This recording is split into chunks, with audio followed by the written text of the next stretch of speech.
Hyderabad public school वाक़ रमनतापुर में वालिदैन ने फीसों में इजाफे के खिलाफ सड़क पर बैठकर शदीद एहतजाज दर्ज करवाया। हैदराबाद के मशहूर तालीमी इदारे हैदराबाद पब्लिक स्कूल रमनतापुर ब्रांच में फीसों में गैर मामूली इजाफे के खिलाफ वालिदैन ने एहतजाज किया है। बताया जाता है कि पिछले 4 सालों के दौरान फीसों में 140% तक इजाफे ने वालिदैन को परेशान करके रख दिया है और इसके खिलाफ आज स्कूल के बाहर जबरदस्त मुजाहरा किया गया। रमनतापुर के HPS के तलबा के वालिदैन की एक बड़ी तादाद आज सुबह स्कूल के गेट पर जमा हुई और इंतजामिया के खिलाफ नारेबाजी करने लगी। वालिदैन का मौक़िफ़ है कि स्कूल इंतजामिया ने पिछले 4 सालों में फीसों में इजाफा किया है जो कि किसी भी तौर पर जायज़ नहीं है।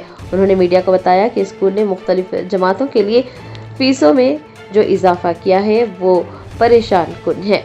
उन्होंने स्कूल के प्रिंसिपल से मुलाकात और वजाहत का मुतालबा करते हुए स्कूल के सामने सड़क पर धरना मुनज़्ज़म किया।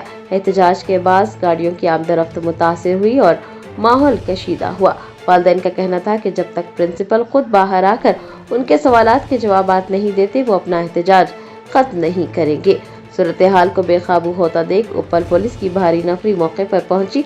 पुलिस ने मुजाहिरीन को सड़क से हटाने की कोशिश की, जिसके दौरान मुजाहिरीन और पुलिस के दरमियान नोक-झोंक भी हुई। पुलिस ने मुतादिद वालिदैन को हिरासत में लेकर एहतजाज को रोकने की कोशिश की।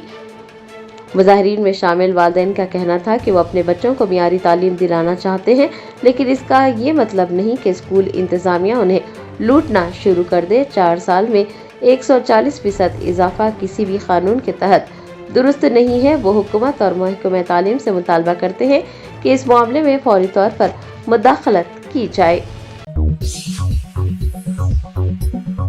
Germanton super speciality hospital national award winner doctor Mir Jawad Zar Khan, German trained senior orthopaedic surgeon and director, माहिर डॉक्टर्स डॉक्टर वासिफ आजम और doctor Bharavi Chunduri, senior cardiologist और दीगर डॉक्टर्स नुमाया खिदमत अंजाम दे रहे हैं। Robotic surgery, advance cath lab, MRI, operation theatre, ICU, 2D ultrasound जैसी सहूलियात से आरास्ता कॉर्पोरेट लेवल हॉस्पिटल। वाजबी फीस में हर मर्ज से शिफायाबी के लिए Germanton super speciality hospital, Attapur.